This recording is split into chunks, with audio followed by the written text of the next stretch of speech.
Assalamualaikum warahmatullahi wabarakatuh. Jessica Wongso terbukti tak bersalah. Sosok penting ini akhirnya ungkap tabiat Edi Darmawan selama ini. Namun sebelum lanjut ke pembahasan, alangkah mulianya Anda jika berkenan menekan tombol subscribe dan nyalakan lonceng notifikasinya terlebih dahulu, agar Anda tak ketinggalan berita terkini dari channel ini. Jika sudah, mari kita simak videonya sampai akhir. Satu persatu fakta tentang kematian Mirna akhirnya terungkap ke publik. Salah satu fakta yang mengejutkan publik ialah tentang konflik yang terjadi antara Edi Darmawan dengan Mirna sebelum meninggal. Pendeta Herman Soegeng baru-baru ini turut meramaikan kasus kematian Wayan Mirna Salihin karena kopi sianida. Ia membongkar hubungan buruk antara Mirna dengan sang ayah, Edi Darmawan Salihin, yang selama tak diketahui publik. Sebelumnya, kasus kopi sianida ini kembali menjadi perbincangan setelah Netflix Indonesia merilis film dokumenter berjudul Ice Cold Murder, Coffee and Jessica Wongso. Dokumenter itu turut mengungkap beragam fakta baru seputar Mirna maupun Jessica Wongso. Kini gantian pendeta Herman Soegeng yang mengungkap gelapnya hubungan keluarga Mirna. Tak sembarang bicara, Herman mengaku sudah mengenal Mirna dan keluarganya sejak Mirna berusia 14 tahun.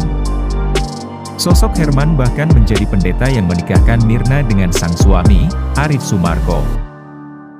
Pendeta Herman secara belak-belakan mengungkap hubungan keluarga Mirna saat menjadi bintang tamu di salah satu dalam akun YouTube. Herman juga mengaku sebelumnya sudah sempat meminta izin kepada mantan suami mendiang Mirna, Arif Sumarko. Alasannya agar tidak terjadi kesalahpahaman selama proses wawancara. Saya sudah minta izin ke Arif, suami mendiang Mirna, dan keluarganya. Iya, Arif, sudah menikah lagi dan move on, ucap pendeta Herman. Pendeta Herman belak-belakan mengungkap, dalam wawancaranya, pendeta Herman mendapat pertanyaan soal hubungan Mirna Salihin dan Edi Darmawan. Hubungan dia, Mirna, dengan keluarganya sendiri seperti apa, tanya sang host. Herman pun menyebut bahwa Mirna dan Edi Darmawan kerap terlibat konflik. Dia, Mirna, sayang sama mamanya, sama papanya, Edi Darmawan, banyak konflik, tapi dia udah katakan bahwa bagaimanapun beliau, Edi Darmawan, adalah ayahnya, ungkap Herman. Tak hanya itu, Herman membocorkan bahwa Mirna sempat meminta dirinya untuk mendoakan Edi Darmawan saat sang ayah dirawat di rumah sakit. Tetapi, dia, Mirna, minta saya untuk doakan papanya. Bahkan saat papanya sempat sakit. Saya masih ingat sekali dia langsung kontak saya dan bilang, "Ko, please pray for my dad.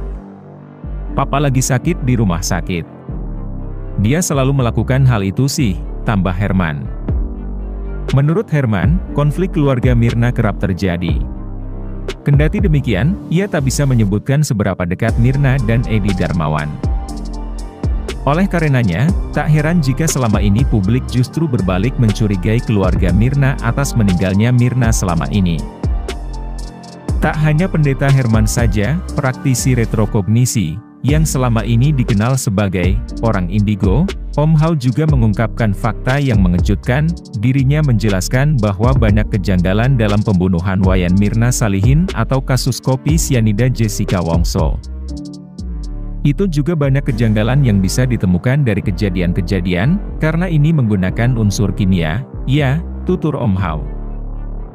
Om Hao mengatakan bahwa reaksi kimia dari sianida memang dapat melukai fisik ketika di tangan orang awam, misalnya menimbulkan luka bakar. Para ahli pun harus menggunakan pakaian pelindung ketika akan berkontak dengan sianida. Kalau kita lihat ya, dan unsur kimia yang dimaksud itu sesuatu hal yang mudah bereaksi yang ketika dilakukan bukan oleh seorang ahli kimia itu bisa memengaruhi cedera secara fisik, sambungnya. Oleh karena itulah, sangat tidak mungkin jika pelakunya adalah Jessica Wongso, sebab selain Jessica dan Mirna merupakan seorang sahabat yang tak pernah berkonflik, namun juga menghilangkan nyawa seseorang di tempat terbuka menggunakan racun sianida sangatlah hal yang mustahil dilakukan. Sekian informasi yang dapat kami sampaikan, terima kasih telah menonton video ini sampai akhir, jangan lupa like, komen dan share videonya, sampai jumpa di video kami selanjutnya.